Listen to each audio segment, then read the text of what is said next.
தமிழ்நாடு முழுவதும் முழு அடைப்புக்கு அழைப்பு விடுக்கப்பட்ட நிலையில் தகவல் தொழில்நுட்ப நிறுவனங்கள் வழக்கம் போல இயங்கின. காவிரி நீர் பிரச்சினையில் நிரந்தர தீர்வு காண வலியுறுத்தியும் கர்நாடக மாநிலத்தில் தமிழர்களுக்கு எதிரான வன்முறைக்கு கண்டனம் தெரிவித்தும் ஒருநாள் முழு அடைப்பு போராட்டம் நடைபெற்றது. இந்த போராட்டத்தில் 21 லட்சம் கடைகளை அடைத்து ஆதரவு தெரிவிக்கப்பட்டது. இது தவிர திரையரங்கம், மால்கள் உட்பட பெரிய வணிக நிறுவனம் காலை முதல் மாலை வரை மூடப்பட்டன. இந்நிலையில் தகவல் தொழில்நுட்பத்துறை இந்த பந்தில் பங்கேற்கவில்லை. தகவல் தொழில்நுட்ப நிறுவனங்கள் வழக்கம் போல இயங்கின. ஐடி செக்டர் பார்த்தீங்கன்னா இப்போ நார்மலாக as usual business as usual சொல்லியிருக்காங்க. எல்லாரும் வேலைக்கு வந்து போயிட்டுருக்காங்க. நேற்று என்ன சொல்லியிருந்தாங்கன்னா, கலவரம் ஏதாவது இருந்தால் எப்படியா அரேஞ்ச் பண்ணுறோம் அப்படின்னு சொல்லியிருந்தாங்க. பட் இப்போ ட்ரெயின்ஸு பஸ்ஸு எல்லாமே நார்மலாக போயிட்டுருக்கு. கண்டிப்பாக அதனால் ஐடி செக்டர்ஸ்க்கு எனக்கு தெரிஞ்சு எந்த பிரச்சனையும் இல்லை இப்போதைக்கு. Whatever it happen for Bangalore, நம்ம தமிழர்கள்னால் கண்டிப்பாக கண்டிக்கத்தக்க தான். அதில் எந்த மாற்றமும் இல்லை. தமிழ்நாட்டை பொறுத்தவரை ஐடி தொழிலில் இருக்க யாருக்குமே பாதிப்பு கிடையாது.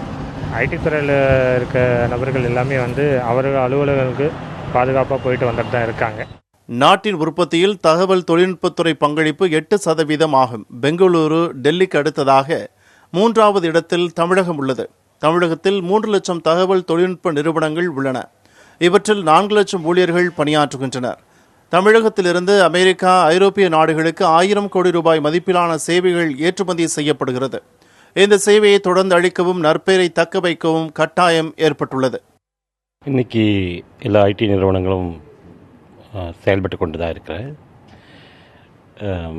தமிழர்களின் உணர்வை மிகவும் மதிக்கிற அதே வேளையில் இன்றைக்கி நாங்கள் செயல்படலைன்னா தமிழ்நாட்டில் செய்யக்கூடிய அயல்நாடில் இருக்கக்கூடிய எங்களோட கஸ்டமர்ஸ்ட்டை தமிழ்நாட்டுக்கு கெட்ட பேர் இருந்திருக்கும். ஸோ எங்களோட இந்த கோஆப்ரேஷனை நாங்கள் எங்களோட இன்றைக்கி வேலை செய்கிறது மூலமாக காட்டியிருக்கோம். அனைத்து நிறுவனங்களும் இன்றைக்கி இயங்கிட்டு தான் இருக்குது.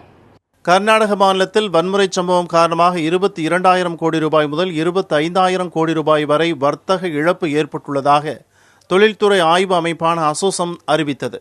இந்நிலையில் தமிழகத்தில் எந்தவித அசம்பாவிதமும் இன்றி கடையடைப்பு போராட்டம் நடைபெற்றுள்ளது குறிப்பிடத்தக்கது. தமிழ்நாடு முழுவதும் பந்த் நடந்த நிலையில் தகவல் தொழில்நுட்பத்துறை பணிகள் பாதிக்கப்படவில்லை. இந்த துறையை சேர்ந்த ஊழியர்கள், அதிகாரிகள் வழக்கம் போல பணிக்கு சென்றனர். தகவல் தொழில்நுட்பத்துறை பொறுத்த வரைக்கும் வெளிநாட்டுக்கு சேவை வழங்குகிறது. இந்த சேவை பாதிக்கப்பட்டாலோ அல்லது தாமதம் அடைந்தாலோ தமிழகத்தின் பெயர் கெட்டுவிடும் என்ற காரணத்தால் பணிக்கு சென்றதாக இந்த துறையை சேர்ந்தவர்கள் தெரிவித்தனர். புதிய தலைமுறைக்காக ஒளிப்பதிவாளர் சுரேந்தர் மற்றும் செய்தியாளர் ரகுவரனுடன் வேல்சங்கர்.